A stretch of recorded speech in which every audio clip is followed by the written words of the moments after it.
I'm Trey Smith, and this is a full presentation on the biblical and historical Nimrod. Now, what I mean by that is that in this presentation, I'm going to be walking you through the historical evidence using a lot of different ancient stones coming from the earliest written civilizations that we have. So your ages of empires begin with the Assyrians. You could package in there the Sumerians, Assyrians. Nimrod is called an Assyrian of many titles that he has and goes by many different names in your ancient text. The Sumerian kings list, I've got a little replica of it here that you're going to see throughout the presentation. This is another replica of the Sumerian kings list. This one you can actually read. It's a little smaller replica in my hand, but this is the one that you're going to see throughout the presentation. That on these documents and wealths of others, you're finding these characters that match up with the biblical characters, not just Nimrod, but going through the lineage of Ham, literally on this king's list, as well as other documents, that you can match them up by the actions that they do on these documents. On the Sumerian kings list, we're going to find on this kings list, we're going to find Ham is probably going to match up with the character on the Sumerian kings list that goes by the name Utu. This is a tablet right here. These would be kept in the treasuries of kings. And what they're recording at the top of the document, so this sealed image at the top that would be kept in a treasury of an ancient king coming from the same areas as the Sumerian kings list, stating that we get to write all of these laws, all these festivals, and all of these rules because we come through the lineage of Ham. Utu is who he's listed as on the document. This would be called an Utu tablet. This would be Utu sitting right here on the tablet, and underneath of him, this little box that you see, this imagery actually comes from the pre-flood world. I want to be very clear about this because I'm not talking about the tablet itself comes from the pre-flood world.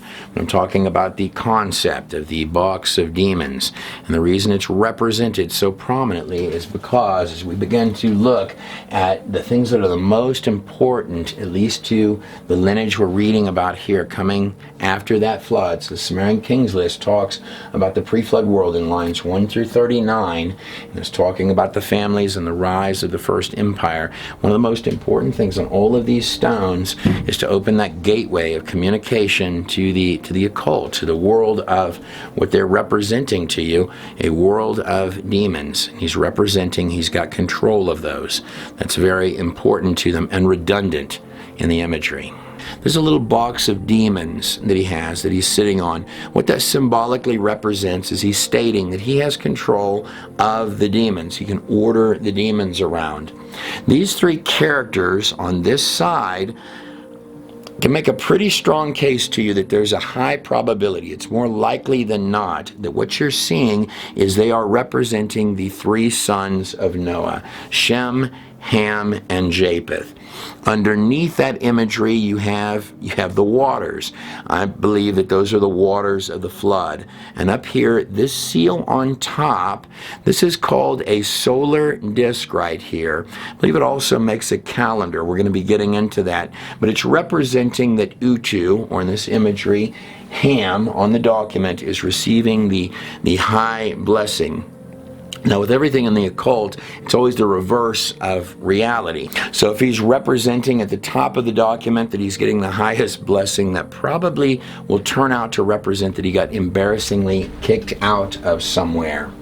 Now on the back screen back here, I've got two different tablets. You've got thousands of different tablets, or at least hundreds of different names used for the character of Noah, spanning all over the earth. In every tribe and tongue, you've got a legend of the global flood, with Noah going under a variety of names. These two documents behind me are documents, all of the documents we're going to be using on this table stretch back to your earliest written cultures. Those are going to begin with the Assyrians. You could pack the Sumerians in there as well. That's the empire that Nimrod came from. One of his titles is the Assyrian. So you have the Assyrians, then you have the Egyptians, then you have the Babylonians, and next you're going to have the Persians, then you'd have the Greeks defeat the Persians, and after that your sixth empire would be the Romans, which is an amalgamation of all of those empires stretching back to these ancient rocks and kingdoms.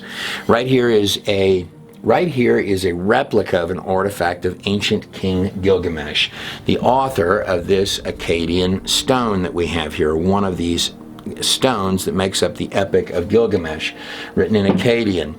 Gilgamesh, right here, seen on this tablet, is always, or seen on this artifact, is commonly represented to you as being a giant. He's shown here holding a lion like a kitty cat. Now, he's commonly jumbled in as used interchangeably, Gilgamesh with Nimrod, which is fine to do. I did a lot in my early work on these kind of films and documentaries. But the two are actually, he comes from the same, which is fine to do, because he actually comes from the same royal house, which is what he's being covered as talking about on his Epic of Gilgamesh. He's essentially the playboy of the family. And on his tablet, he's going back and forth with Enkidu. That name means Enki created. Enki is a prefiguring of what you today might call your Baphomet, or Tammuz, the beast character with the horns. He was a hairy, beast-like character, also coming out of the royal house of Nimrod. That's how powerful this dark house was, covered on all of these stones and heavily on the Sumerian Kings list. Is taking you front to back through it. Now, on the back screen back here, you have the Atrahasis tablet. Noah it's called that because the name of Noah is Atrahasis on the Atrahasis tablet. On many of these documents, we're going to find the common name being Utnapishtim on these tablets. The Eridu Genesis, this is one I'd like to point out to you. I have a small replica of it in my hand right here. This one's important. The reason I've got it out, I've got replicas of both. But Zasudra, or Zuostra, is the Noah on the Eridu Genesis. He was a legendary Sumerian king who built the boat which escaped the deluge. Now, Eridu is where it's listed on the Sumerian Kings list, where you're going to be reading on many of these documents that the Tower of Babel was built. In fact, I'm further going to be making the case to you that Sumerian Kings list, seen right here, is not only leading to that tower and that empire, the power of that empire. It's written during the time or surrounding the time of Nimrod's empire, is when this was originally compiled. But it's taking you in a straight beeline to the rise of that empire following the flood. It deliberately and specifically states both on the document that following the flood, these are the families and tribes, and this is the rise of the empire. In fact, it took me many, many years to compile this, and I put it forth to your hands. Some portions of what you're about to watch come out of our films, The Vav Part 1 and Part 2, found over at godinanutshell.com. But I felt like these sections that deal with the rise of those early empires, not only do they conflict in a lot of ways with current academic mindsets or teachings, current academic mindsets and teachings are telling you that the writings on all of these stones, and that the people that lived at those times and witnessed those events and recorded those kings are telling you mythologies. That's largely what they're telling you, that was submitting to your hands. I'm telling you in this presentation that I believe they were telling you events that they witnessed, and that some of those events sound like mythology because the worlds they were living in are different in many ways than yours is today. And when they're recording Gilgamesh as a giant holding a lion, that's because he was probably literally a giant holding a lion. And his friend Tammuz, coming out of the same family, recorded on these rocks, these replicas that I'm holding in my hand, that they're literally, this is what they expounded upon the most. Gilgamesh is like the spoiled rich kid coming out of the family of Dark Lord or King Nimrod. That's why he's going on and on his text, where we start in this presentation, in the Vav sections that I'm going to play you, begin with Gilgamesh. And the reason for that is because Gilgamesh is expressing to you on his rocks what their beliefs were. And those beliefs, in fact, the ideology of Nimrod goes all the way to your belief sets lasting to this modern age. In fact, Nimrod, the name or the word Nimrod is commonly today, it's used as a slang term for what an idiot. But more than that, in the secret clubhouses, many of the practices that Nimrod implemented, I'm arguing, last to this very day. And the religious practices and occult practices he had covered on many of these rocks also last to this very day. That's how real these things were to them then, and probably now. They were not mythology at the time they were writing them, and I don't think in many of the secret clubhouses they appear as mythology today. That's what I'm submitting to your hands. On this Sumerian Kings list behind me, what I've gone through and done, and I expound this also on God in a Nutshell, but this is a simple version of it. A breakdown of the first 3 sections of the Sumerian Kings list. I'll pick up a Sumerian Kings list while I present it to you. The first section, the pre-flood world, this is lines 1 through 39. That's simply what it is, or roughly. Number 2 is the families and tribes after the flood. To many, this reads sort of like a jumble. It reads that way because it kind of is. Where it's leading you is to the section it wants to talk to you about most on these stones. The rise of that first empire, what we today would call Assyria, the Assyrian and Sumerian Empire. That's what it's covering on these rocks. The rise of Nimrod's empire. So lines 40 through 94 on the Sumerian Kings list are covering the tribes after the flood, leading to where they want to take you. Lines 95 through 133. That is Nimrod's empire. In fact, more than that, in this presentation, I'm going to be arguing to you that Nimrod was literally writing back and forth to Noah. And you have these documents. They're the longest documents that he ever composed or wrote. This is a replica of the type of tablet that would have been used by Nimrod at that time when he was sending messengers. In fact, he specifies on the document that these were his top messengers, and he made sure that all of the cities along the way saluted his messengers as they went up to deliver these messages to the Lord of Ararat. Ararat is a reference in the documents to the Ararat Mountains, specifically the 2 peaks of the Ararat Mountains, where Utu, who I will be arguing is simply another name for Ham, and that's intrinsic to the actual. Each little part of these names has a meaning. In Merkur, for example, the last part of Merkur is the Kar. It means hunter, just as Nimrod is listed as a mighty hunter. But the entire name is pointing you to that tower builder.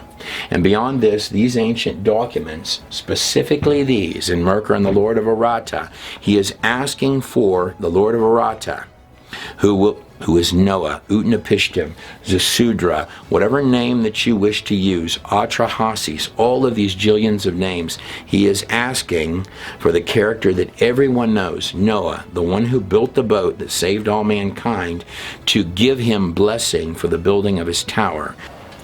I find it appropriate to start in with the words of Josephus, and I'd like to note that the universities, I'd like to also note that what you're finding on all of these rocks is going to match up with the Torah or the Hebrew text. It's going to match up with the Christian text, and also it's going to be found, versions of this are going to be found and encouraging to the Quran or the Islamic texts.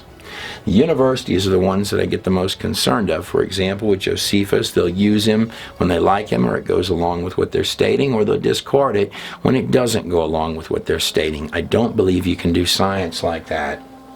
Josephus is recognized as a Jewish scholar, and I'm going to read to you right now what he stated. Now, the sons of Noah were 3, Shem, Ham, and Japheth. That is going to agree with your biblical text. It's going to agree with all of these pagan stones here as well, that go back to your very first empires and civilizations. Born 100 years before the deluge, that means flood. These first, he means Ham, of all descended from the mountains into the plains. That's the story of Ham, which is literally covered on this rock, and it's covered on, he fled from the 2 mountain peaks. The 2 mountain peaks of Ararat went down into the lower regions to form the first empires, which were tribes at that time. And by the time of Nimrod, who was the grand baby of Ham's son Cush, who inherits the empire, and his children will be the playboys of the empire, like Gilgamesh and Tammuz. That's Gilgamesh's best friend. Gilgamesh, on his on his Epic of Gilgamesh. Between telling you all of the things, he goes to visit Noah, and he does a lot of occult stuff on his text. And Gilgamesh happens to know where every local tavern is and what to drink there. He takes the time to cover that on his stones as well. He is indeed the playboy of the family. This is Utu right here. On the Sumerian kings list, Utu is going to correlate with Ham, who came down out of those mountains. His son Cush began the empire. And then after Cush, he's going to hand the keys to the empire to the baby of the family, Dark Lord King Nimrod, who the pinnacle of his work, literally the eye on top of the ziggurat or tower, is Dark Lord Nimrod, the little baby of the family who inherited the empire. These first of Ham all descended from the mountains into the plains, fixed their habitation there, and persuaded others, the others from the other brothers. This is a collaboration of all of the brothers' sons at the point that we're building the tower, who have come down into the lower plains where they've built these brick-built cities covered on all of these rocks. Went down and were greatly afraid of the lower ground on account of the flood that had just occurred. This is what's covered on all the rocks, to come down from the higher places and to follow their example, Ham and his family's example. Now the plains in which they first dwelt were called Shinar. That's the area that all of these stones on this table and others that I've got to present to you actually come from. And this is the largest thing on any of their minds. The lengthiest letters that Nimrod ever wrote were to Noah, asking for permission to build that tower or a blessing upon it, and when he couldn't gain that, desiring to go up and kill Noah, who literally saved the lives of his father who had birthed him. It's actually an ironic story. Now it was Nimrod who excited them to such an affront and contempt of God. He was the grandson of Ham, the son of Noah, a bold man and great strength of hand. He persuaded them not to ascribe it to God, as if it were through his means, Nimrod's means, that they were happy, but to believe that it was their own courage which procured that happiness. He, meaning Nimrod, the tower builder. This is our book on Nimrod. All the information you're about to learn in this video is also contained, or a great deal of it is contained within this book. He, Nimrod, also changed the government into tyranny. Tell me if in these few sentences Josephus doesn't find the model of what you find in your world today, and actually through all those ancient empires, because it repeats itself over and over and over. He was the first tower builder, and your biblical story is actually a story starting with Nimrod that comes around full circle. The book of Revelation is almost the completion of the story of Nimrod in some ways. He was your first Antichrist. You're walking towards the last Antichrist. Allow me to expound and clarify on that just a touch. Right here, this is the book of Revelation, and it really only comprises this small amount of pages at the end, yet it's one of the number one focused on books of the Bible, the second down generally being the book of Genesis.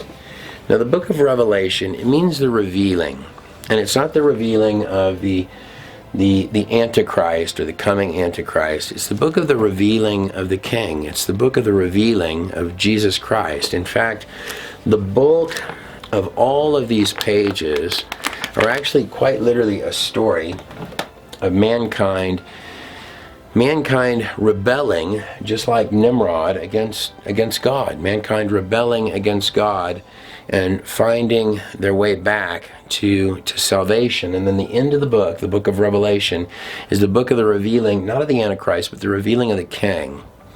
Now, within this story, Nimrod is one of the most colorful characters within the pages of Genesis. He's one of your first black sheeps in the story. And I would notate that without a black sheep, every one of those three sons, and in fact everyone watching this video at points, has been a Nimrod. In fact, I honestly believe that there's a high possibility that Nimrod actually made it to heaven, because as you're reading the text about Nimrod, number one, the Lord thought to mention him in what sounds to be a quasi-positive way. But in the stories about Nimrod, he would do all of these dark things, just like many people watching or myself. And then in the end of it, he'd find a way to scoot over towards the Lord, because he knew what the truth was. And I have a feeling probably There's a good possibility that he made it to heaven. But the story of the Bible, it's a story of the revealing of the King for all of us. And all of us have been Nimrods in this story. He gradually changed the government into tyranny, seeing no other way of turning men from the fear of God. Notice what he wants to do, but to bring them into a constant dependence on his power. Wow, sounds very similar to today, doesn't it? He also said he would be revenged on God if he, God, should ever have a mind to drown the world again. For he, Nimrod, would build a tower so high for the waters to be able to reach, and that he would avenge himself on God for destroying their forefathers. In this film, we're going to talk about the belief sets. I think that's important, and that's why I start in with the sections you're about to watch with Gilgamesh, because Gilgamesh tells you, he lets you in on the most of the secrets behind the scenes of the empire of his fathers, Dark Lord Nimrod. Well, the belief sets that Ham literally leached onto, that came from the other side of that flood, which are an important set of beliefs. Well, you're finding portions of them right here where I began this talk, where you see Utu sitting here, and he's on, this is common imagery right here, but this is very important imagery. In that box right there, what he's got, that's a little box of demons. That's like Pandora's box. Many of your Greek and Roman legends stem all the way back to what you're reading on these texts. And the first empires, the most important thing to them is the occult and opening doorways. He's sitting, long and short of this, he is sitting on and controls, and I want you to see that. That's so important that it belongs in the top imagery of what would be kept in the treasury of kings. He controls a box of demons to do his will. Without further ado, this will be the story of Nimrod, and I hope many of you watching will take the research that's found within this film. There's quite a lot of it. This has probably actually taken decades to get it to this refined of sense, and there's probably still things that are off here, there, and yonder, and more to explore, but it's probably closer than it was. I lay this forth to you for academic reasons and hope some of you see things in it that may give you ideas to take it further. The Sumerian Kings list, first part of it, lines 1 through 39, are covering the pre-flood world. All of your ancient texts are talking back and trying to reach their hand into that pre-flood world, many of them, as well as your secret society and dark beliefs, in my view. Lines 40 through 94, the families and tribes that come after the flood. That's a muddle in 3, where they want to draw you into the rise of Nimrod's empire. Lines 95 through 133, which are the focus of all of these stones and wealths of others. Now, I'm doing some summaries that come from some of my other films here to give sort of a concise description of the story of Nimrod. Nimrod's an expansive tale that reaches into a lot of parts of your Bible, specifically Genesis. We could even have tie-ins all the way to Revelation, or you could make a case for that. In the Epic of Gilgamesh, I've got a little replica of that in my hand here. Here's a depiction of Gilgamesh. Gilgamesh is being expressed to you as an actual person that literally lived. Most of Gilgamesh's story, he's going forth with his friend Enkidu, his strange-looking friend Enkidu. They'll go to defeat what they call the Bull of Heaven together. These events take place out by Mount Hermon. His friend Enkidu actually gets killed as a product of this. After the death of Enkidu, or Tammuz, Gilgamesh will go and he'll do this ceremony where he tries to call forth and summons his friend Enkidu, also known as Tammuz, or later the Baphomet.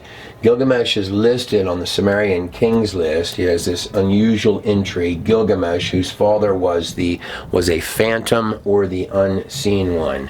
The same is said actually of Tammuz. The father was the unseen one, or the Enki. Enkidu literally means Enki created. And his friend Enkidu essentially tells him, or Tammuz tells him, stay alive as long as you can. You don't want to go where I am. He also sees in these worlds, when he is summoning Enkidu and going down into the underworlds, these worlds of serpents and scorpions. Just like in Revelation, you have these scorpions that come out from the bottomless pit. Are the two connected? Probably so. Now, on tablet 9 of the Epic of Gilgamesh, I will set out to the region of Utnapishtim. That means Noah. Almost no one would argue that. That's a definition. That is that's a word that means Noah. Utnapishtim. Mashu, the great mountains about which he had heard many things, which guards the rising and setting sun. Its twin peaks are as high as the wall of heaven, and its pops reach down to the underworld. Now, the two peaks there, the reason I've got this section of text out is because where he is going to find Utnapishtim or Noah is in the same place that you're finding that Utu, which is going to correspond with Ham and later Cush and then down to Nimrod, but where Ham ran from, the two mountain peaks, which are going to correspond to the mountains of Ararat, which is also the place you're told that the boat that saved all mankind, that Noah's Ark, actually rested or landed. Here on the back screen, I've got these genealogies of the book of Genesis, what you're finding in the pages of the first book of the Bible. The book of genes is. You find these incredibly long lifespans in the book of Genesis. You're also going to find them on the Sumerian kings list. Now, I'd like to propose to you, because a lot of people come out with all sorts of funny workouts to make the math make sense to them for these long lifespans. I would like to actually suggest to you to take because they had calendars at that time, they knew what a year was, that you're looking at a time in the past where things are different than they are today, that they're literally telling you on these stones and on these pages of Genesis and actually all of these rocks, that they're literally telling you about very long lifespans. If we're to take the lifespans literally, Noah lived about 600 years before the flood, and then after the flood, he's living a total of 950 years. Roughly half of it, or a little less than half of it, is actually after the flood has taken place. So you have a whole array of events that involve Noah that are taking place after the flood. On Gilgamesh's text, it's my belief that when he goes, here's my Gilgamesh here, when he goes to visit Noah, or Utnapishtim is actually at the very tail end of Noah's life. This is one of the last encounters or writings that we have about Noah, actually comes from Gilgamesh. If we come down on this Genesis timeline, or on this timeline right here, the Tower of Babel, or the events of the Tower of Babel, are going to happen right down in here. This is Terah and this is Abraham. That they lived at the same time as Nimrod did, and at the same time that tower was built. Now, let me show you just a couple of things here. If I were to take these long lifespans literally, which I personally do, a whole new mathematical wizardry world. God is the author of mathematics, but a whole bunch of puzzles and mysteries pop out of this Genesis timeline if we're to take these numerics and these long lifespans literally. Let's look at Noah living nearly 950 years. Now, these are the generations, or the genealogy that comes after Noah. The first thing I'd like to point out to you is that if we take the end of Noah's life and we come down here, he's nearly living as long as Terah, who is the father of Abraham. Now, on this side of it, if we're taking the Sumerian kings list, who they're listing off as heroes and many of them gods, as men who lived, well, they're defining them as this because, in part, of the lengthy lifespans or the time frames that they actually lived. They appeared as gods, is what they're recording on many of these stones. And you can see here that Shem, if we follow Shem, now Shem lived exactly 600 years. What that would mean is that he actually outlived Abraham. Now, in your text, Abraham goes and he brings offerings to this unusual character called Melchizedek. Now, in the book of Yashar, it tends to insinuate a belief, this is a Jewish text, that might be Shem. However, in the book of Hebrews, we're reading that Melchizedek had no beginning or end, so this is something or someone higher than just merely a son of Noah, Shem, but perhaps a clue to what we're talking about. Also, Jesus Christ is said to be in the order of Melchizedek. Melchizedek, when Abraham brought the offering, Melchizedek breaks out the bread and the wine, just like Jesus does. What have we got in view when we're looking at Melchizedek? But Shem lived exactly 600 years. 6, of course, is the Vav, or the number of man. We're told that for the first 50 years of Abraham's life, that he was sent to live up here with Noah and Shem in the mountains, where the twin peaks are, where the twin paps are, as they're described on the Epic of Gilgamesh and other documents. In any case, we're told in the book of Yashar that Terah is going to send Abraham, and this is because Nimrod wants to kill the child Abraham when he's born, because his witch doctors see a sign in the stars that Abraham will overthrow his later empire. But we'll get to that in a minute. But Terah, the head idol maker for Nimrod, is going to send Abraham, this is what we're told in Yashar, up into the mountains to live with Noah and Shem for the first 50 years of Abraham's life.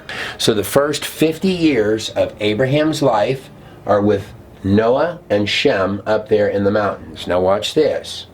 If I come down on the timeline from Noah down to Abraham, well, it's right here. So Abraham was 100 years old when he had Isaac. Abraham lived a total of 175 years. But he would have been exactly 58 years when Noah died. He would have been exactly 58 years old.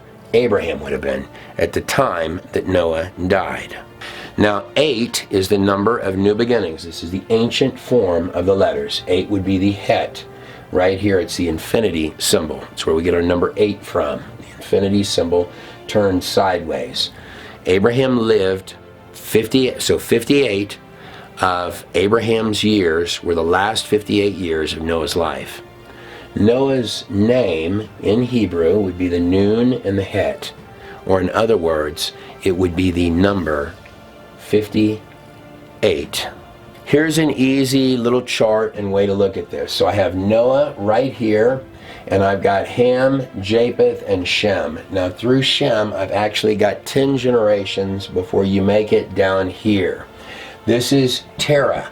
That's Abram, or Abraham's father. He is Nimrod's head idol maker. That's specified in the book of Yashar and other Jewish documents. There's 70 years, so Terah was 70 years old when he births Abraham. When Abraham was born into Terah's house in Yashar 8, 8's a number of new beginnings, it states this. This is prophecy and stars. That's what I've titled it. So this would be 8 starting in 14. And the king means Nimrod there. King Nimrod heard their words, and they seemed good in his sight, and he sent and called for Terah. Now, what's happened here is that the witch doctors of Nimrod have gone to Terah's house. And they went there because they saw an unusual star. Just like when Jesus was born, there was an unusual star in the sky that rested over the child. Same or similar thing is described here. And the witch doctors, or the sorcerers of Nimrod, went out to go see the child that had been born into Terah, the head idol maker's house. Now, at the heart of Nimrod's dark lair, he had these sages, these sorcerers, these witch doctors. You find the word, so in a lot of these different ancient rocks, you find this word Anunnaki. You've probably seen characters like this one before. This is, so it's specified in Yashar that the head witch doctor, the head sorcerer for Nimrod, is named Anaki. Probably not a coincidence. Now, here in my hand, this is called an Apkelu sage. This comes from the time of Nimrod. There were actually 7 of these, at least in Nimrod's inner heart.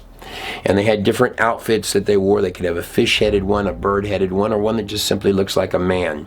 They have this little pineal gland in their hand, and they're guarding what they claim to the common man. This is a tree of life right here.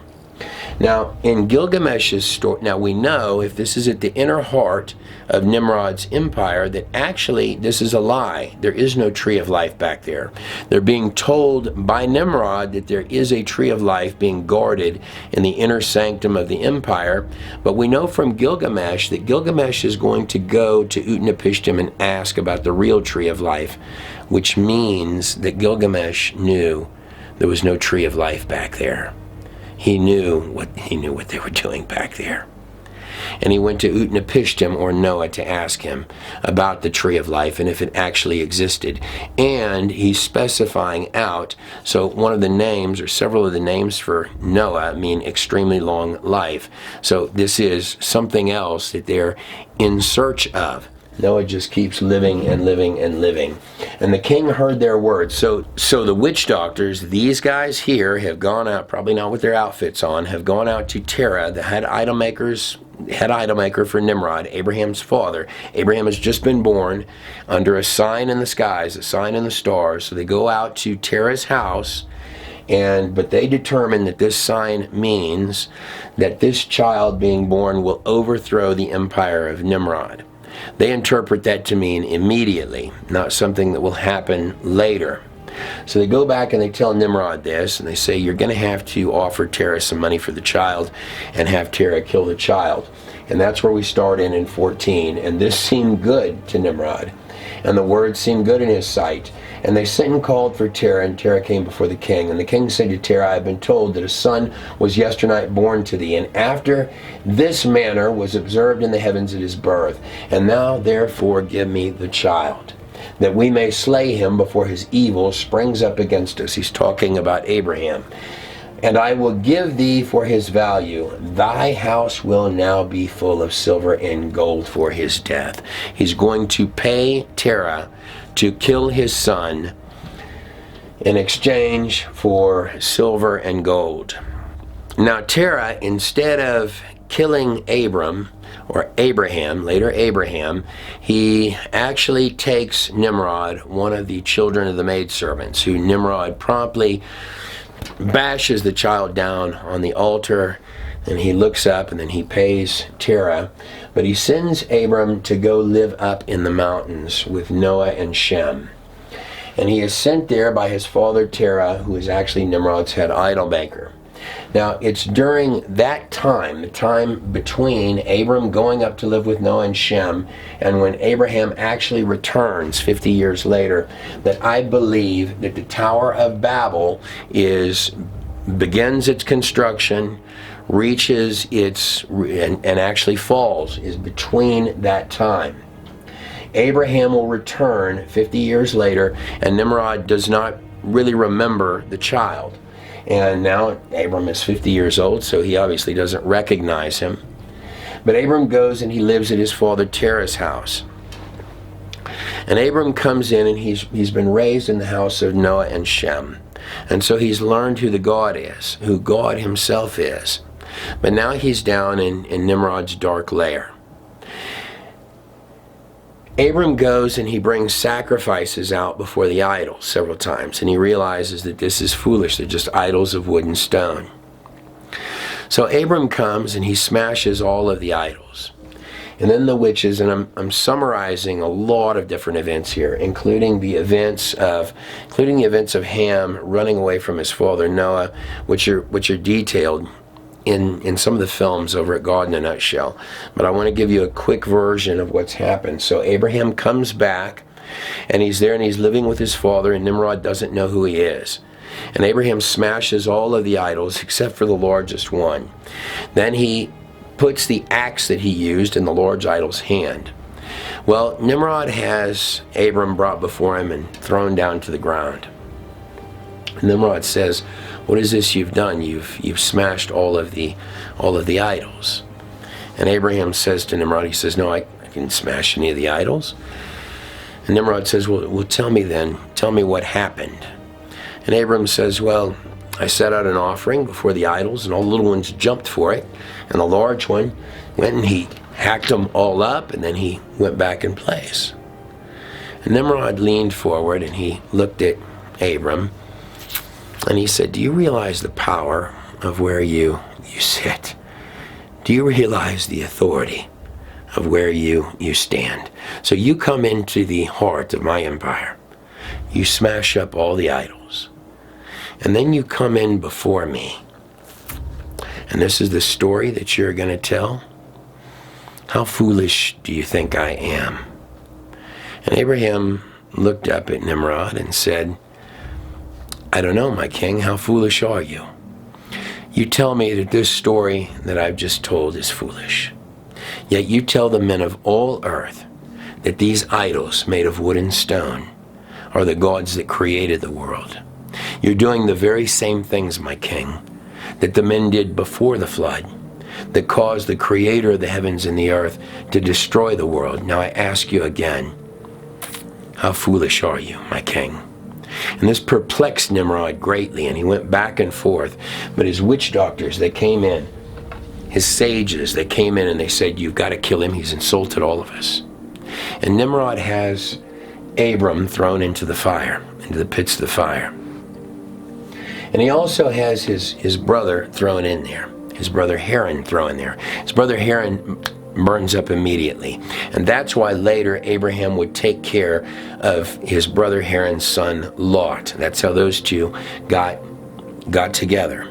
Now, just to give you some context here, so I have Abraham on this side. Terah had two sons. He had Abram, who Nimrod tried to kill, and he had Haran.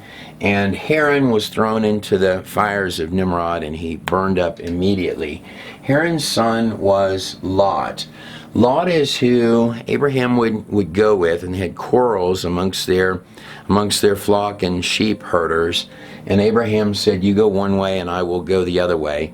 And Lot ended up in Sodom and Gomorrah, where Abram, having a standing army, would have to go and save Lot. And Haran had actually premier property in Nimrod's empire because of his father Terah. These are sites that you can see today. These sites, the land of Haran, which is up here, and it's right next door to Göbekli Tepe and other ancient sites. Down here where the ziggurat of Eridu, which I think is the Tower of Babel, was. It's a tower recorded that the gods had shaken it to its base. Only the base of that tower remains today. When you have Enmerkar, who is Nimrod, writing to the Lord of Aratta up in the mountains, writing these little stones, he was writing them from here all the way through his empire, through Haran's land, through Göbekli Tepe, all the way up to where Noah was in the mountains.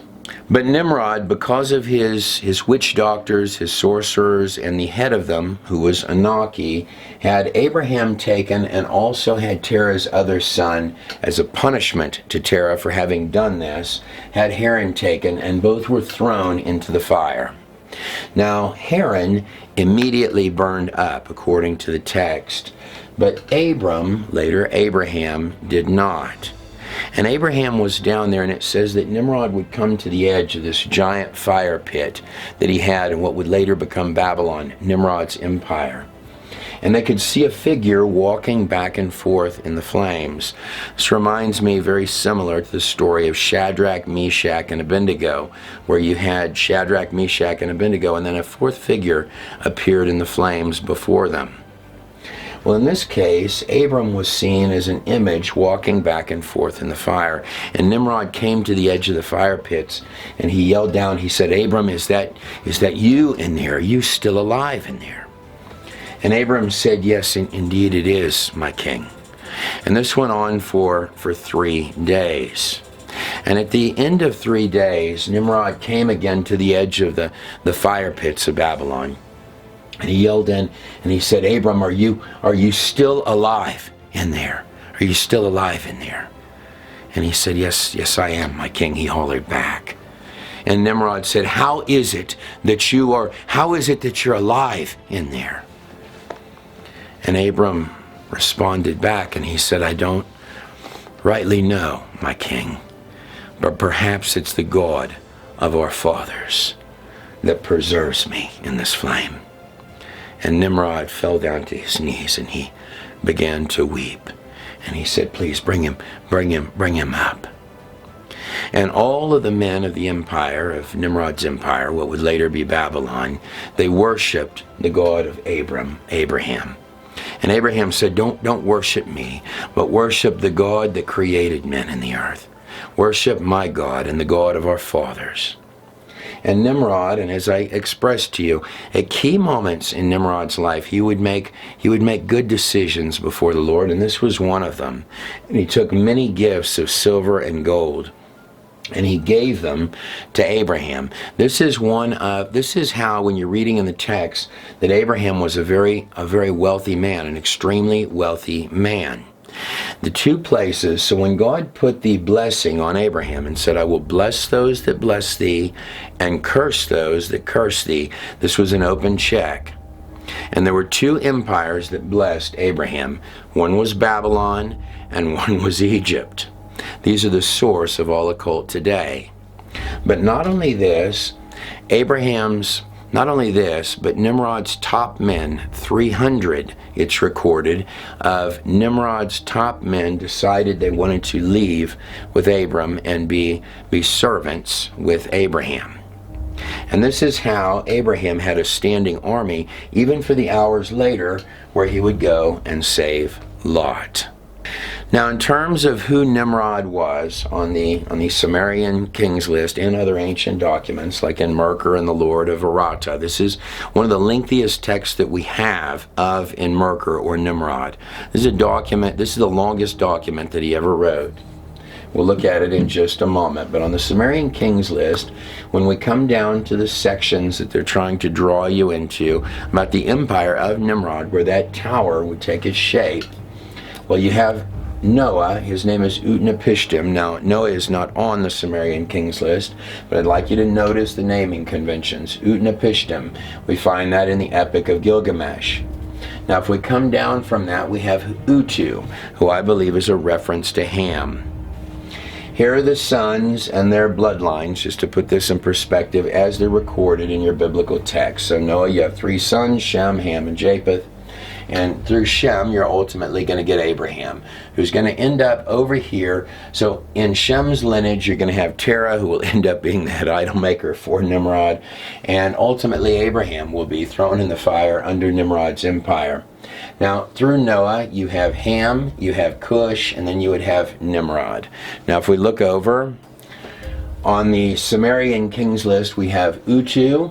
I believe that is Ham. You have Cush, the son of Ham. This is going to be Meshki and Gasher. We'll look at it in just a second. Nimrod, that's going to be a Merkur and Sumerian.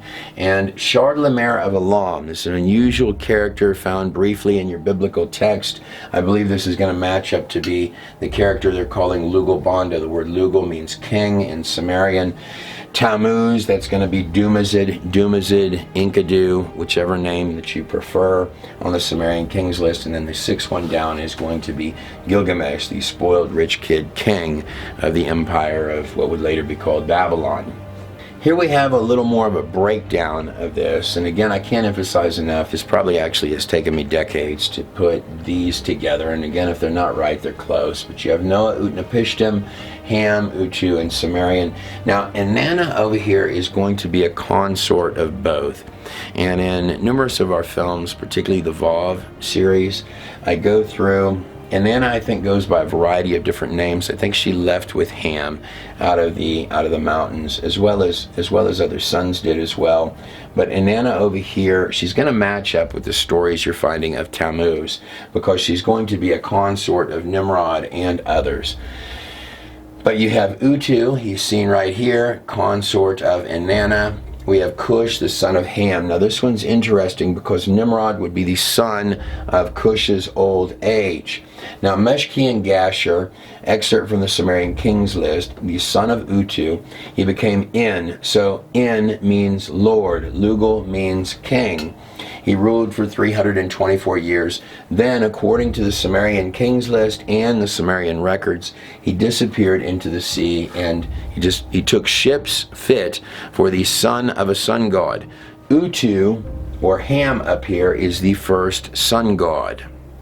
Here again I have the Utu tablet. So this would be Utu right here. He's the most prominent of the figures, and you've got these three figures coming here. This is a sun disk. Here's a closer image of it. That right there, that's called a sun disk, what I'm rubbing my finger on right there. Now I'd like to draw your attention behind me. Here's what the sun disk looks like. And it's got, of course, the four cardinal points on it, north, south, east, and west, but also dividing up the four seasons. And between it, you have these squiggly lines, 1, 2, 3, 1, 2, 3. You're going to end up having 12 of them.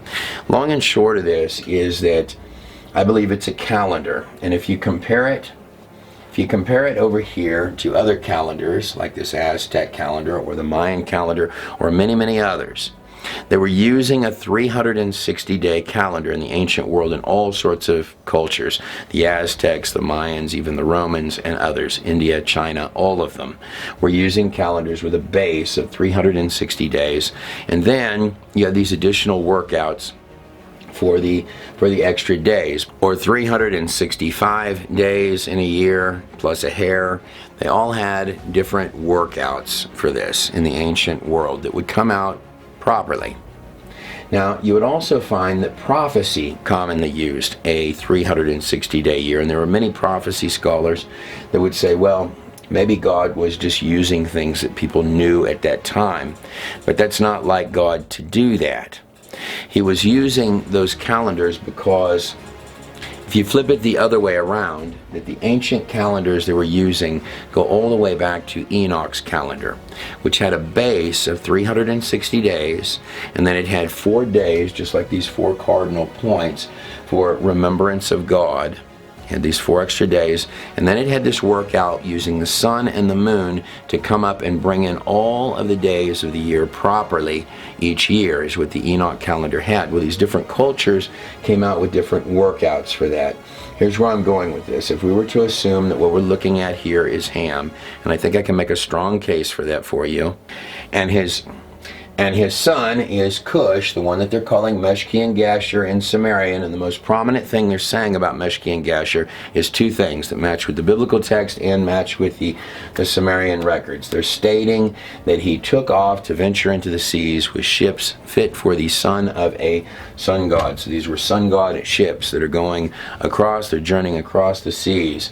And the main thing they're doing that's impressed upon Nimrod is we're building towers and ziggurats. Well, that's what you're finding in the Americas, and you're finding these calendars in the Americas. And the most impressive thing I found, for example, about the Mayan calendar is not its end of the world date, but they thought that the world would be destroyed repeatedly. And if you look at the start date of the Mayan calendar for the date they started counting from, it's going to match up very similarly with the biblical date of the flood. Cush, Meshki, and Gasher, the one who took off into the seas on ships fit for the son of a sun god and said, here kids, here's the keys to the kingdom.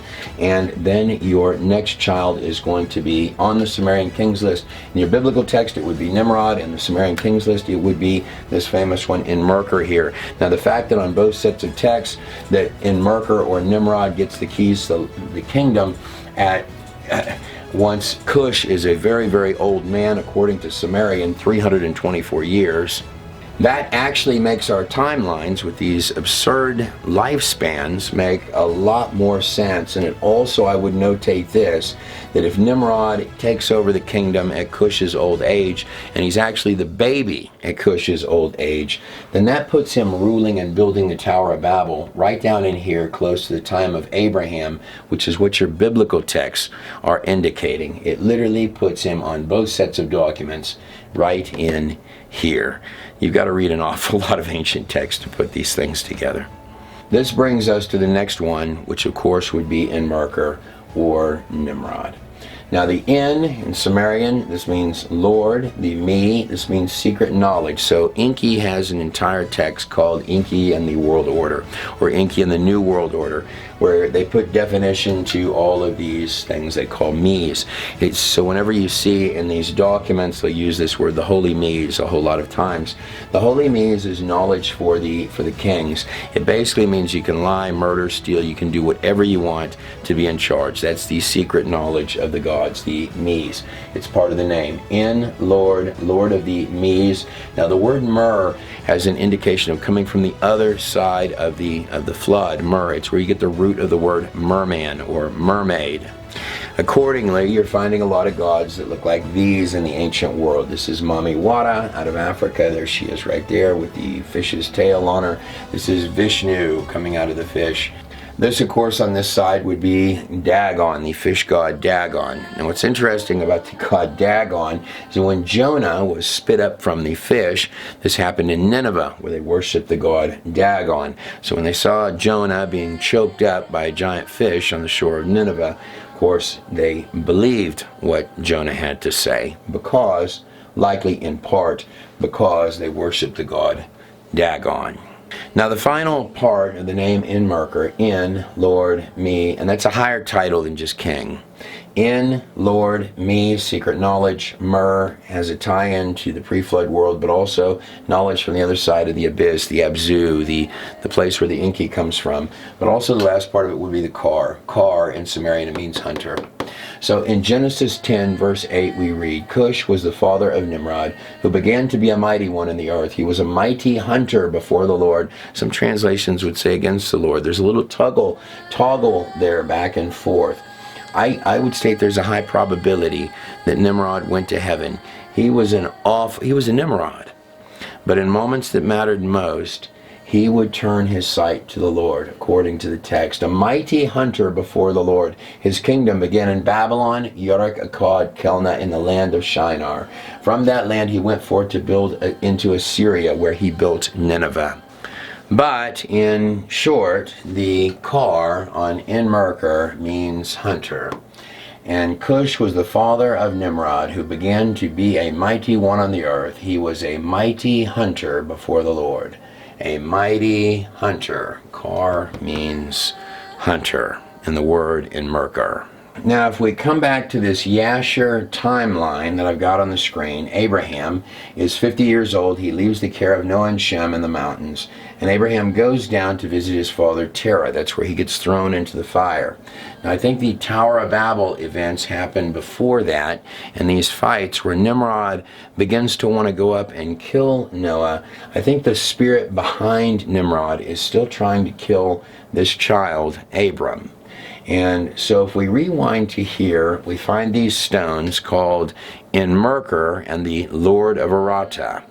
Enmerker and the Lord of Arata. So little stones like these ones here, Enmerker or Nimrod is writing these up to the Lord of Arata, who's living up there in the Urartu or the Ararat Mountains. And on these stones, this is what's written on these stones. The many-tongued Sumer and Akkad, those two together would make Nimrod's empire, or what would be called Babel. The many-tongued Sumer and Akkad, the whole universe, the well-guarded people, may they all address Enlil, or Enki. Enki and Enlil is like the Baphomet, the masculine and the feminine. The two parts, Enki and Enlil, is who they are. Together in a single language, in a single tongue. Let me read that again. May they all address the Enki together in a single language and a single tongue. This is the objective of the Tower of Babel being covered on these stones. Enki, the Lord of abundance and steadfast decisions, the wise and knowing Lord of the earth, the Lord of the wisdom of the Tower of Eridu, shall have the speech in their mouths. So the speech of mankind is truly one. If these stones are not talking about the Tower of Babel, I don't know what you argue would be. Now he would take messengers to send these up, and then he would get the replies. So this would literally take months. Now Noah is replying to these messages repeatedly with things like, what is it to me what your master has spoken? What is it to me what your master has said? So imagine sending a set of text messages about this tower, the largest building project you've got, and the replies are like, Well, what's any of this got to do with me? Get your life straight. These kind of replies, these kind of flippant replies from Noah are getting Nimrod red hot and angry. It goes on, this is one of the replies to Nimrod back up to the Lord of Arata, and it reads this: May Arata pack gold nuggets in sacks for me, for Nimrod, when I'm adorned in Eridu, that's where the tower will go in, by Arata, that would be Noah. May the people marvel admiringly, and may Utu, that would be Ham, the wicked son who stole the garments from Noah, witness it in joy and glee. Chant to him, chant to Noah, the holy song, the incantation of Nimadu. This is a portion of the Enki. On that day when there is no snake, when there is no scorpion, when there is no hyena, when there is no lion, when there is neither dog nor wolf, when man has no rival. Now this chant that he's quoting, this chant to the Enki, is interesting because this is nearly verbatim much later passages found in the Egyptian Book of the Dead. Nimrod goes on to read, Then say to him, say to Noah, lest I make the people fly off that city of the Urartu mountains, like a wild dove from its tree. You couldn't get more biblical language packed into a pagan stone. Lest I smash them, let them take the mountain stones and rebuild for me the great shrine of Eridu.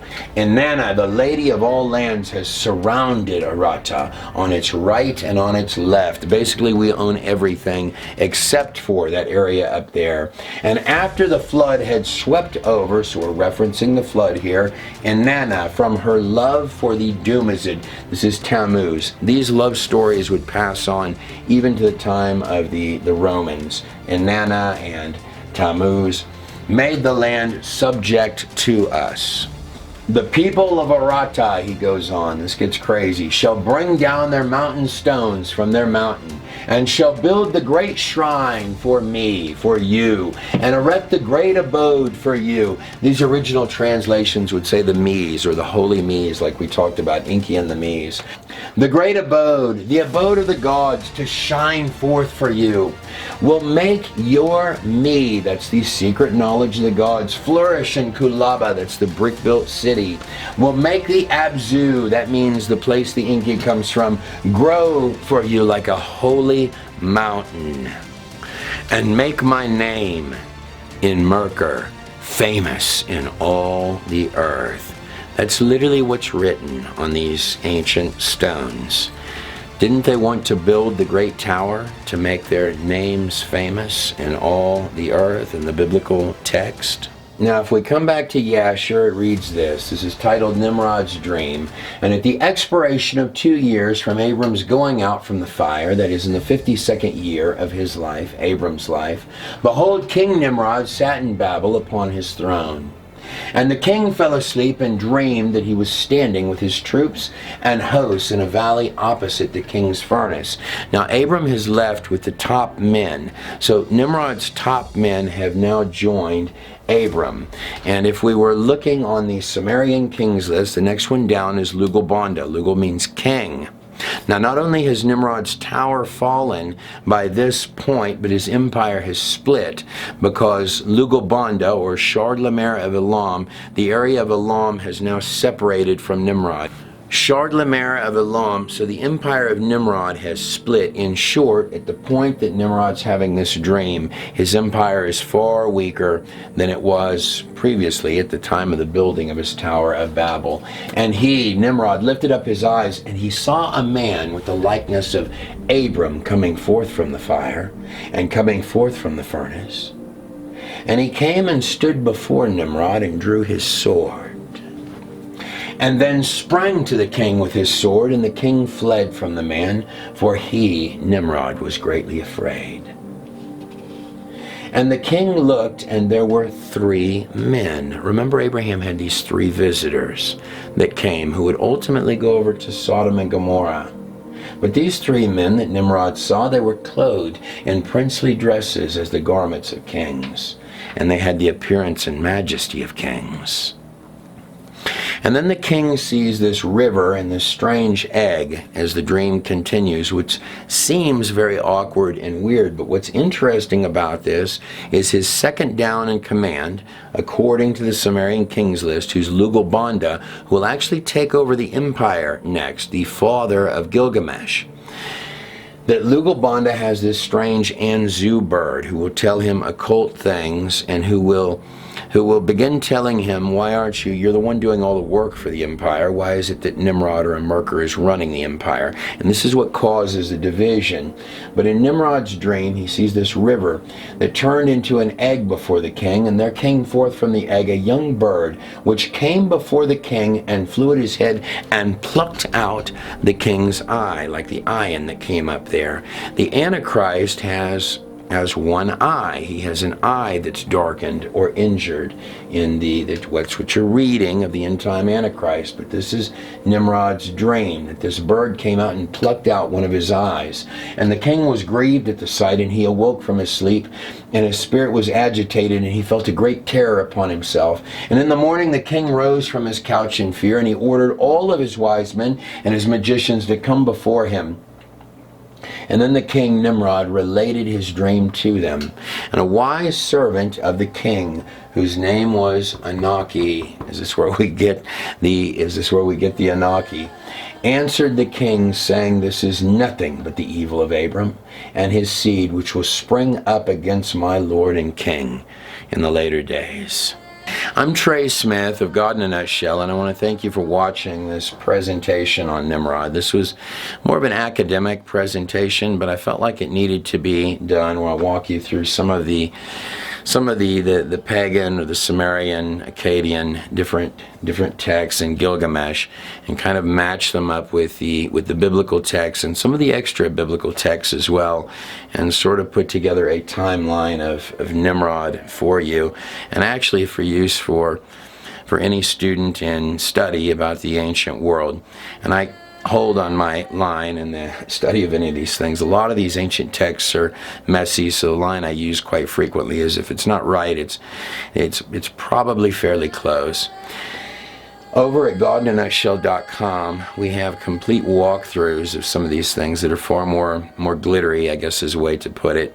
But also I've held back from this presentation the death of Nimrod, because in the beginning of our Joseph film, Joseph Rises, and that's one of the more incredible films that we've made at God in a Nutshell, Joseph and his coat of many colors, I think, has tie-ins that a lot of people don't realize with Nimrod, as interesting as that seems. And I'd kind of like to save that back, because the presentation there is I believe the Lord helped me put that together.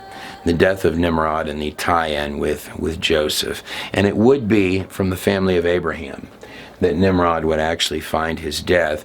And it would be from Abraham, through which you get Jesus Christ, that the death of these dark empires begun by Nimrod would actually occur. So it's actually a 2-in-1. I'm Trey Smith of God in a Nutshell. I want to thank you for watching this video, and I want to thank those of you who are partners and who visit godinanutshell.com. God bless every last one of you and your families on the other side of the screen.